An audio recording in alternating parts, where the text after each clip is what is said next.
Hello friends, आपका स्वागत है हमारे यूट्यूब चैनल इजी आरपीएससी में। इस वीडियो में हम इडियम्स और फ्रेजेस के 60+ क्वेश्चन डिस्कस करेंगे जो कि आरपीएससी और आरएसएम एसएसबी की पिछली किसी न किसी परीक्षा में पूछे जा चुके हैं। चूँकि आपके जो रीट 2021 में जो भाषा सेकंड इंग्लिश का जो पेपर है उसमें इडियम्स और फ्रेजेस के क्वेश्चन पूछे जाते हैं। चूँकि इस वीडियो में हमने केवल उन्हीं क्वेश्चन को शामिल किया है जो कि आरपीएससी और आरएसएम एसएसबी की पिछली परीक्षा में पूछे जा चुके हैं। तो आपके रीट 2021 के पेपर में इस वीडियो से क्वेश्चन आने की बहुत अधिक संभावना है। ओके, तो शुरू करते हैं। पहला क्वेश्चन है कि क्राई ओवर स्प्लिट मिल्क, यानी कि बिखरे हुए दूध पर पछतावा करना। तो इसका जो आंसर होगा ना, इस इडियम्स का आंसर होगा waste time regretting something that can't be undone. ऐसी चीज़ों पर पछतावा करना जिसे कि बदला नहीं जा सकता। ठीक है, क्राई ओवर स्प्लिट मिल्क का आंसर होगा waste time regretting something that can't be undone. Okay, next question है कि a stitch in time saves 9। A stitch in time saves 9, इसका जो आंसर होगा वो होगा टाइमली एक्शन। इसका आंसर होगा कि timely action prevents greater troubles, मतलब समय पर लिया गया एक्शन बड़ी मुसीबतों से बचाता है। A stitch in times saves 9 का आंसर होगा timely action prevents greater troubles. Okay, next question है कि birds of the same feather flock together. Next है कि birds of the same feather flocks together, इसका आंसर होगा people of similar taste come together, मतलब समान रुचि वाले व्यक्ति होते हैं उनमें आपस में ज़्यादा बनती है। Birds of the same feather flock together, इसका आंसर होगा people of similar taste come together. Okay, next question है कि to cut a sorry figure. Next है क्या, to cut a sorry figure, इसका आंसर होगा to cut a sorry figure. Idioms का answer होगा to create a poor impression. To create poor impression, poor impression डालना। To cut a sorry figure का answer होगा to create poor impression. Okay, next question है कि to put one's foot down. To put one's foot down, इसका answer हो, इस idioms का अर्थ होता है to protest, to protest, to be firm. To put one's foot down, इसका आंसर होता है to protest, to be firm. Okay, next question है कि to make both ends meet. इसका नेक्स्ट है कि to make both ends meet, इसका answer होता है कि to meet one's day to day needs. इसका आंसर होता है कि to meet one's day to day needs, मतलब अपनी किसी। पहला क्वेश्चन है कि अक्ली सील इस इडियम्स का मतलब बताना है। तो अक्ली सील का मतलब होता है ए फैटल वीकनेस। क्या होता है? ए फैटल वीकनेस, या एक जानलेवा कमजोरी, एक घातक कमजोरी। अक्ली सील का मतलब होता है ए फैटल वीकनेस। इसके पीछे जो स्टोरी है वो ये है कि अक्लिस एक ग्रीक का बहुत महान योद्धा था। ऐसा माना जाता था कि अक्लिस अमर है।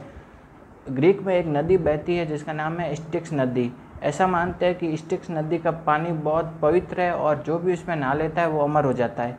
जब अक्लिस का जन्म हुआ था ना, तो उसकी माता ने अक्लिस के हील वाले स्थान से पकड़ करके उस स्टिक्स नदी में डुबोया था। तो अक्लिस का उस पानी में डुबोने के कारण अक्लिस का पूरा शरीर क्या हो गया? अमर हो गया। लेकिन जो अक्लिस का हील वाला स्थान था, जहाँ से कि उसकी माता ने उसको पकड़ के रखा था, वो स्थान अमर नहीं हो पाया। उसके अलावा उसका पूरा शरीर क्या हो गया? अमर हो गया। ओके, तो अक्लिस ने बहुत सारे युद्ध लड़े, उनमें वो विजय भी रहा। लेकिन लास्ट में जब अक्लिस की मृत्यु हुई तो वो इस कारण हुई कि उसके हील वाले स्थान पर तीर लगने के कारण ही उसकी मृत्यु हुई थी। बाकी उसका पूरा शरीर अमर था, तो उसके हील के स्थान पर जब तीर लगा तब उसकी मृत्यु हुई। तो अक्लिस की हील थी वो उसकी जानलेवा कमजोरी थी, उसकी घातक कमजोरी थी। तो अक्लिस हील जो इडियम से उसका मतलब होगा ए फैटल वीकनेस, एक जानलेवा कमजोरी। नेक्स्ट इडियम है उसका, वह है टू स्मेल ए रैट। क्या है? To smell a rat. To smell a rat का मतलब होता है दाल में कुछ काला होना। हिंदी में इसको बोलते हैं दाल में कुछ काला होना, टू स्मेल ए रैट। तो इसका जो मतलब होगा वो होगा टू सस्पेक्ट ए ट्रिक। क्या है? टू सस्पेक्ट ए ट्रिक, या इसे ऐसा भी बोल सकते हैं टू सस्पेक्ट समथिंग रॉन्ग, दाल में कुछ काला होना, इसका मतलब होता है टू स्मेल ए रैट। तो इसको ऐसे बोलेंगे टू सस्पेक्ट ए ट्रिक, या फिर ऐसे भी बोल सकते हैं to suspect something wrong. Okay, next idiom है वो है टू पे ऑफ ओल्ड स्कोर्स। क्या है? टू पे ऑफ ओल्ड स्कोर्स, मतलब पुराना हिसाब चुकता करना। इसे हिंदी में बोलेंगे पुराना हिसाब चुकता करना, यानी कि अपना बदला पूरा करना। ठीक है, तो टू पे ऑफ ओल्ड स्कोर्स, इसका जो मतलब होगा वो होगा टू हैव हिज रिवेंज, मतलब अपना बदला पूरा करना। टू पे ऑफ ओल्ड स्कोर्स का मतलब होगा to have his revenge. Okay, next question है कि नेक्स्ट इडियम है वो है गिविंग वन सेल्फ एयर्स। क्या है? गिविंग वन सेल्फ एयर्स, इसका मतलब होता है कि अहंकार पूर्ण व्यवहार करना। गिविंग वन सेल्फ एयर्स का मतलब होता है अहंकार पूर्ण व्यवहार करना। तो इसका होगा आंसर बिहेविंग एरोगेंटली। क्या होगा? बिहेविंग एरोगेंटली, यानी कि अहंकार पूर्ण व्यवहार करना। गिविंग वन सेल्फ एयर्स का मतलब होता है behaving arrogantly. Okay, next question है कि नेक्स्ट फ्रेज है beer down. Beer down phrase का मतलब बताना है। बियर डाउन का मतलब होता है कि पराजित करना या उखाड़ कर फेंक देना। तो बियर डाउन का जो आंसर होगा वो होगा ओवरथ्रो। ओवरथ्रो मतलब पराजित करना या उखाड़ कर फेंक देना। बियर डाउन फ्रेज का मतलब होगा ओवरथ्रो, पराजित कर देना। ओके, नेक्स्ट जो फ्रेज है, नेक्स्ट फ्रेज है कि कॉल इन। कॉल इन, इस फ्रेज का मतलब बताना है। ठीक है, कॉल इन का मतलब होता है बुलाना या बुलावा भेजना। ठीक है, कॉल इन का मतलब होता है बुलाना या बुलावा भेजना। तो कॉल इन का जो मतलब होगा वो होगा समन। क्या होगा? समन। समन का मतलब भी क्या होता है? बुलाना, बुलावा भेजना।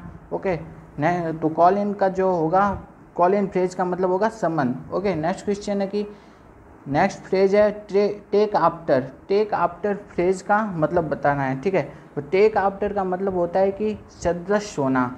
सदृश होना मतलब एक जैसा होना, एक समान होना। ठीक है, तो टेक आफ्टर फ्रेज का जो मतलब होगा वो होगा रिसेंबल इन करेक्टर और अपीयरेंस।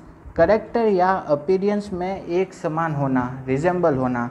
तो ठीक है, टेक आफ्टर का जो मीनिंग होगा वो होगा रिजेंबल इन करेक्टर और अपीयरेंस। करेक्टर या अपीयरेंस में सदृश होना, एक जैसा होना। ओके, नेक्स्ट जो फ्रेज है वो है कीप अप विथ। क्या है? कीप अप विथ, इस फ्रेज का मतलब बताना है। कीप अप विथ का मतलब होता है कि समान स्तर पर रहना। क्या होता है? कीप अप विथ का मतलब समान स्तर पर रहना। तो इसका जो आंसर होगा वो होगा stay at the same level as someone or something. ठीक है, किसी व्यक्ति या किसी चीज़ के समान स्तर पर रहना, समान लेवल पर रहना। कीप अप विथ का मतलब होगा stay at the level as someone or something, किसी व्यक्ति या किसी चीज़ के समान स्तर पर रहना। ओके, नेक्स्ट है कि टू हैव ए डिगेट। क्या है? टू हैव ए डिगेट, इसका मतलब होता है कि किसी की आलोचना करना या किसी की बुराई करना। ठीक है, तो टू हैव ए डिगेट का मतलब होगा टू क्रिटिसाइज समवन। क्या होगा? To criticize someone. To have a dig का मतलब होगा to criticize someone.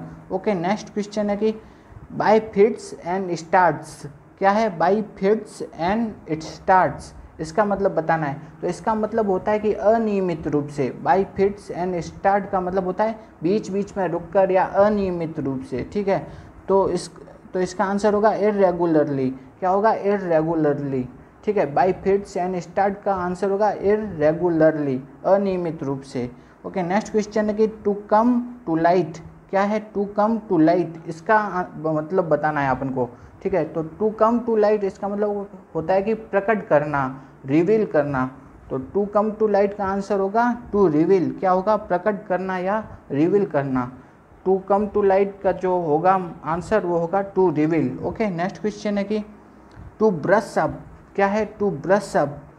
To brush up, इसका मीनिंग बताना है। ठीक है, तो टू ब्रश अप का मतलब होता है कि नवीनीकरण करना, रिन्यू करना। ठीक है, तो टू ब्रश अप का मतलब होगा टू रिन्यू, यानी नवीनीकरण करना। टू ब्रश अप का होता है मतलब to renew. Okay, next question है कि to break the ice. Next है टू ब्रेक द आइस, इसका मतलब होता है कि जो चुप्पी तोड़ना या बातचीत शुरू करना। To break the ice, to break the ice का मतलब होता है कि चुप्पी तोड़ना या बातचीत शुरू करना। ओके, तो इसका जो आंसर होगा to break an awkward silence. क्या है? To break an awkward silence. मतलब चुप्पी तोड़ना यानी बातचीत शुरू करना। To break the ice, to break the ice का मतलब होगा to break an awkward silence. पहले क्वेश्चन में जो ये अंडरलाइन किया हुआ फ्रेज है इसका मीनिंग बताना है, ठीक है। तो ये है bring it up. Bring it up का मतलब होता है कि बीमार होना, ठीक है। ब्रिंग इट अप का मतलब होता है बीमार होना, तो इसका मीनिंग होगा वो होगा to be sick. Bring it up का जो मतलब होता है वो होता है टू बी सिक यानी कि बीमार होना। ओके, नेक्स्ट क्वेश्चन है कि कॉल इन। क्या है कॉल इन? कॉल इन का मतलब क्या होता है? कॉल इन का मतलब होता है बुलावा भेजना या बुलवाना, ठीक है। तो कॉल इन का मतलब होता है बुलावा भेजना या बुलवाना, तो इसका आंसर होगा सेंड फॉर। सेंड फॉर का मतलब भी क्या होता है? बुलावा भेजना या बुलवाना, ठीक है। कॉल इन का जो आंसर होगा वो होगा सेंड फॉर। नेक्स्ट है कि टेक्स आफ्टर। क्या है अंडरलाइन वाक्य? क्या है अंडरलाइन फ्रेज है टेक्स आफ्टर। टेक्स आफ्टर का मतलब होता है कि सदृश होना, यानी कि एक जैसा होना, एक समान होना, सदृश होना, ठीक है। तो टेक्स आफ्टर का जो मतलब होगा वो होगा रिजेम्बल्स। क्या होगा? रिजेम्बल्स। टेक्स आफ्टर का मतलब होगा रिजेम्बल्स यानी कि सदृश होना। ओके, नेक्स्ट क्वेश्चन है कि turn him up. Turn him up का मतलब, तो टर्न हिम अप का मतलब होता है कि नौकरी से निकाल देना या सेवा से हटाना। तो टर्न अप का मतलब होगा टू डिसमिस यानी कि नौकरी से निकाल देना। टर्न हिम अप का मतलब होगा to dismiss. Okay, next question है कि कुछ ईडियम्स है, ईडियम्स के मतलब बताने हैं, ठीक है। तो फर्स्ट है कि ए वाइल्ड गूस चेस। क्या है a wild goose chase? A wild goose chase का मतलब होता है a foolish and fruitless search. एक मूर्खतापूर्ण और fruitless search. A wild goose chase का मतलब होता है a foolish and fruitless search. क्या होता है? A foolish and fruitless search. Okay, next question है कि a wolf in sheep's clothing. क्या है a wolf in sheep's clothing, ठीक है। तो इसका मतलब है, हिंदी में ऐसे भी बोलते हैं कि भेड़ की खाल में भेड़िया, ठीक है। A wolf in sheep's clothing, तो इसका मतलब आंसर होगा वो होगा ए हिपोक्रेट। क्या? ए हिपोक्रेट यानी कि एक पाखंडी, ढोंगी। तो ए वुल्फ इन शीप्स क्लोथिंग क्या कहलाता है? हिपोक्रेट यानी कि पाखंडी या ढोंगी। ओके, नेक्स्ट क्वेश्चन है कि a dead letter. A dead letter का मतलब होता है ऐसी वस्तु जो कि अब अस्तित्व में नहीं है या अब यूज़ में नहीं है, ऐसी वस्तु क्या कहलाती है? ए डेड लेटर, ठीक है। तो ए डेड लेटर का मीनिंग होगा no longer in use force. क्या है? नो लॉन्गर इन फोर्स, ऐसी वस्तु जो कि अब अस्तित्व में नहीं है या अब यूज़ में नहीं है। इन फोर्स का मतलब होता है एग्जिस्ट या यूज़। ओके, तो ऐसी वस्तु जो कि अब यूज़ में नहीं है वो क्या कहलाती है? A dead letter. Okay, a dead letter का मतलब होगा no longer in force. Okay, next question है कि इन ए जिफी। क्या है इन ए जिफी? इन ए जिफी का मतलब होता है पलक झपकते ही, बहुत अतिशीघ्र, ठीक है। तो इन ए जिफी का मतलब होता है पलक झपकते ही या अतिशीघ्र, तो इसका आंसर होगा वेरी सून। इन ए जिफी का मतलब होता है वेरी सून, अतिशीघ्र, पलक झपकते ही। ओके, नेक्स्ट क्वेश्चन है कि there is no smoke without fire.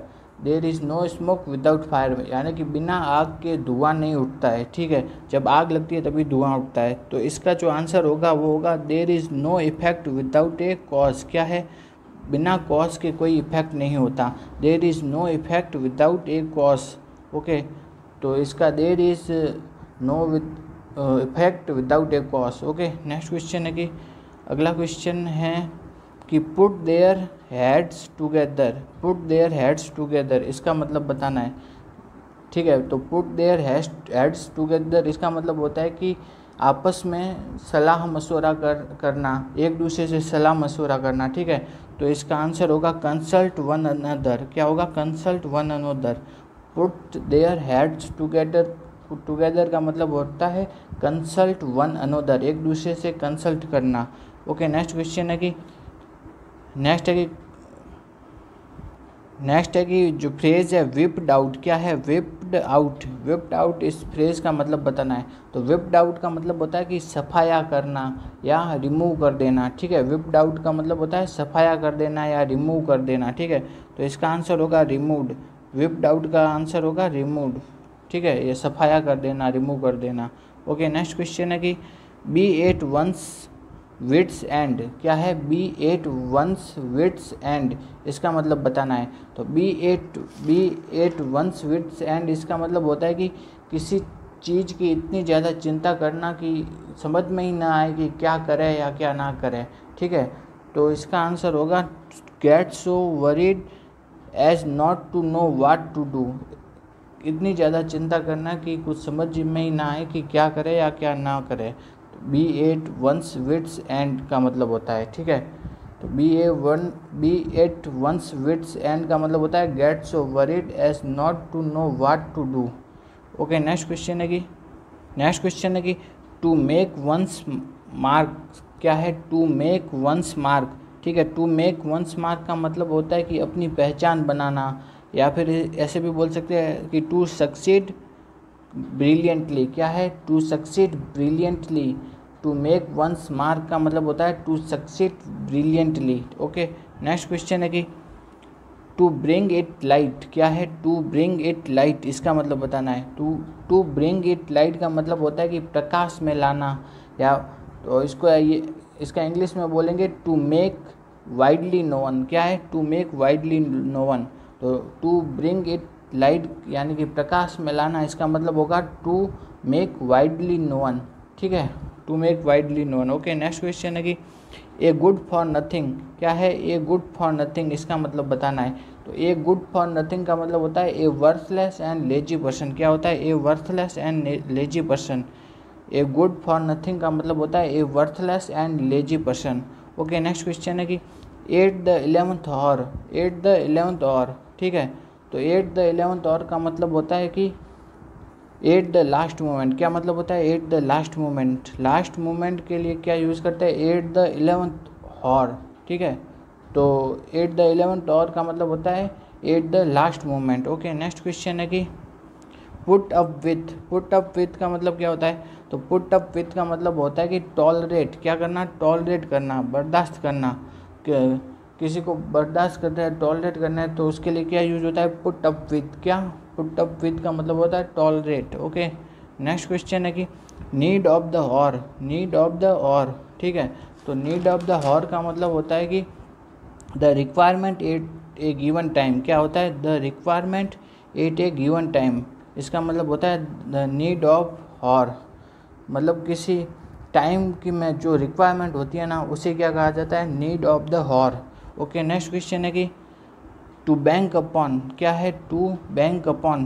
तो टू बैंक अपॉन का मतलब होता है कि टू डिपेंडेंट, मतलब किसी पर निर्भर रहना, किसी पर निर्भर रहने को क्या कहते हैं, to bank upon. To bank upon का मतलब होगा टू डिपेंडेंट यानी कि किसी पर निर्भर रहना। ओके, नेक्स्ट क्वेश्चन है कि make hay while the sun shines, क्या है, make hay while the sun shine, ठीक है। इसको ऐसे हिंदी में ये भी बोलते हैं कि बहती गंगा में हाथ धोना, make hay while the sun shine. तो इसका मतलब होता है कि जब है ना कोई अपॉर्चुनिटी मिले तो उसका मैक्सिमम यूज़ करना, उसका मैक्सिमम यूज़ करना, ठीक है। तो इसका आंसर होगा कि make maximum use of given opportunity, ठीक है। Make hay while the sunshine का मतलब होता है make maximum use of a given opportunity. Okay, next question है कि टू वेदर द स्टॉर्म, क्या है, टू वेदर द स्टॉर्म, इसका मतलब होता है कि to survive in a difficult times, यानी मुश्किल समय में भी सर्वाइव करना। To weather in the storm, to weather the storm का मतलब होता है कि डिफ़िकल्ट समय में भी क्या करना, सर्वाइव करना। ओके, तो टू वेदर द स्टॉर्म का मतलब होगा to survive in difficult times. Okay, next question है कि to pull through, to pull through का मतलब होता है कि रिकवर, किसी बीमारी से या किसी दुर्घटना से क्या करना, रिकवर करना। उसके लिए क्या यूज़ करते हैं, to pull through. To pull through का मतलब होता है रिकवर करना। ओके, तो टू पुल थ्रो का मतलब होगा to recover. Okay, next question है कि a fish of water, a fish out of water, ठीक है। A fish out of water, इसका मतलब होता है कि जल बिन मछली, हिंदी में ये भी बोल सकते हैं कि जल बिन मछली। तो इसका आंसर होता है, उसका मीनिंग होता है वो है in a strange situation. A fish out of water का मतलब होगा इन ए स्ट्रेंज सिचुएशन, ठीक है। तो a fish out of water का जो आंसर है वो है a strange in a stance situation. Okay, next question है कि सैलड डेज क्या है। सैलड डेज, सैलड डेज का मतलब होता है कि किसी की अनुभवहीन युवावस्था के दिन। तो किसी की अनुभवहीन युवावस्था के दिन क्या कहलाता है, सैलड डेज। तो सैलड डेज का आंसर होगा day of one's youthful in experience. क्या होगा, सैलड डेज का आंसर होगा days of one's youthful in experience. ठीक है, तो सैलड डेज का आंसर होगा days of one's youthful in experience. Okay, next question है कि बैकआउट फ्रेज का मतलब बताना है। ठीक है, तो बैकआउट का मतलब होता है विदड्रॉ करना। क्या होता है, विदड्रॉ करना। बैकआउट का मतलब होता है विदड्रॉ करना। ओके, नेक्स्ट क्वेश्चन है कि ईडियम में 8 वंस फिंगर टिप्स। क्या है, 8 वंस फिंगर टिप्स। तो 8 वंस फिंगर टिप्स इसका मतलब बताना है। तो इसका मतलब होता है कि रीडली अवेलेबल नॉलेज, यानी कि आसानी से उपलब्ध ज्ञान। रीडली अवेलेबल नॉलेज क्या कहलाता है, 8 वंस फिंगर टिप्स, मतलब उसकी अंगुलियों पर है। तो 8 वंस फिंगर टिप्स का आंसर होगा रीडली अवेलेबल नॉलेज। क्या होगा, रीडली अवेलेबल नॉलेज। ओके, पहला क्वेश्चन है कि to weather the storm. To weather the storm इस इडियम्स का मतलब बताना है। तो इसका मतलब होता है कि डिफ़िकल्ट कंडीशन में भी सर्वाइव कर जाना। इसका मतलब क्या होता है, डिफ़िकल्ट कंडीशन में सर्वाइव करना। तो इसका टू वेदर द स्टॉर्म इसका मीनिंग होगा टू सर्वाइव ए क्राइसिस, मतलब डिफ़िकल्ट कंडीशन में भी सर्वाइव कर जाना। ठीक है, ओके, नेक्स्ट क्वेश्चन है कि to rest on one's laurel. क्या होता है, to rest on one's laurel. इसका मतलब होता है कि to retire from active life. क्या होगा इसका मतलब, to retire from active life, active life से रिटायर कर जाना। To rest on one's laurel का मतलब होता है to retire from active life. Okay, next question है कि टू कम एक्क्रॉस इस इडियम्स का मतलब बताना है। ठीक है, तो टू कम एक्क्रॉस इसका मतलब होता है कि टू मीट विथ। इसका मतलब क्या होता है, टू मीट विथ। ठीक है, टू कम एक्क्रॉस का मतलब होता है to meet with. Okay, next question है कि डन फॉर, जो ये अंडरलाइन वर्ड है ना, अंडरलाइन वाक्य, वो उसका मतलब बताना है। ठीक है, तो डन फॉर का मतलब होता है कि तबाह कर देना या बर्बाद कर देना। ठीक है, तो डन फॉर इस फ्रेज का मतलब होगा रन, RUINED। ठीक है, तो डन फॉर का जो फ्रेज है उसका मतलब होगा RUINED। ओके, नेक्स्ट क्वेश्चन है कि ब्रेड एंड बटर। क्या है, ब्रेड एंड बटर, इसका मतलब बताना है। ठीक है, तो ब्रेड एंड बटर का मतलब होता है कि रोजी रोटी या आजीविका। ठीक है, तो ब्रेड एंड बटर का जो मीनिंग होगा वो होगा लिवलीहुड। क्या होगा, लिवलीहुड, यानी कि आजीविका। ओके, नेक्स्ट क्वेश्चन है कि ये अंडरलाइन जो वाक्य है ना, अंडरलाइन वाक्य है उसका मतलब बताना है। ठीक है, अंडरलाइन वाक्य क्या है, गिफ्ट ऑफ द गैब। गिफ्ट ऑफ द गैब का मतलब होता है कि ए टैलेंट फॉर स्पीकिंग, मतलब बोलने का टैलेंट होना। ठीक है, गिफ्ट ऑफ द गैब का मतलब होता है ए टैलेंट फॉर स्पीकिंग। हिंदी में इसे क्या कहते हैं, वाक पटुता, मतलब बोलने का टैलेंट। ठीक है, नेक्स्ट है कि a piece of my mind. जो ये अंडरलाइन वाक्य है, a piece of my mind, इसका मतलब बताना है। तो इसका मतलब होता है कि डांटना, फटकारना या फिर गुस्से में बात करना। ठीक है, तो a piece of my mind का मतलब होगा स्कॉल्डेड। क्या होगा, scolded. A piece of my mind का मतलब होगा स्कॉल्डेड। ओके, नेक्स्ट क्वेश्चन है कि to call a spade a spade. क्या है, टू कॉल ए स्पेड, इस इडियम्स का मतलब बताना है। टू कॉल ए स्पेड, इस इडियम का मतलब ये होता है कि साफ शब्दों में बात करना। ठीक है, तो टू कॉल ए स्पेड का मीनिंग होगा plain and straightforward in speech, मतलब साफ शब्दों में बात करना। ठीक है, टू कॉल ए स्पेड का मतलब होगा plain and straightforward in speech. Okay, next question है कि टू सैड क्रोकोडाइल टीयर्स। क्या होगा, टू सैड क्रोकोडाइल टीयर्स, मतलब घड़ियाली आंसू। हिंदी में से बोलते हैं घड़ियाली आंसू। तो घड़ियाली आंसू का जो मतलब होता है कि झूठे आंसू बहाना। ठीक है, तो टू सैड क्रोकोडाइल टीयर्स इसका मतलब मीनिंग होगा वो होगा be hypocritical to shed false tear, मतलब झूठे आंसू बहाना। ठीक है, टू सैड क्रोकोडाइल टीयर्स का मतलब होगा be hypocritical, to shed, false tear. Okay, next question है कि नेक्स्ट है कि ये अंडरलाइन वाक्य है, अंडरलाइन वाक्य क्या है? लुक इनटू, लुक इनटू जो फ्रेज है इसका मतलब बताना है। तो लुक इनटू का मतलब होता है कि इन्वेस्टिगेट करना। क्या होता है? इन्वेस्टिगेट करना। लुक इनटू का मतलब होता है इन्वेस्टिगेट करना, ठीक है, इन्वेस्टिगेट करना किसी चीज़ को, ठीक। नेक्स्ट है कि to make both ends meet. क्या है? To make both ends meet, इस इडियम का मतलब बताना है। तो to make both ends meet का मतलब होता है to live within one's income. क्या होता है? To live within one's income, किसी की इनकम पर जीवित रहना, ठीक है। To make both ends meet का मतलब होता है to live within one's income. Okay, next question है कि to lead a cat and dog life, to lead a cat and dog life. तो ये इसका मतलब होता है हिंदी में मतलब है कि कुत्ते बिल्ली की ज़िंदगी जीना, ठीक है। तो कुत्ते बिल्ली की ज़िंदगी जीना इसका मतलब होता है कि हमेशा झगड़ते रहना, ठीक है।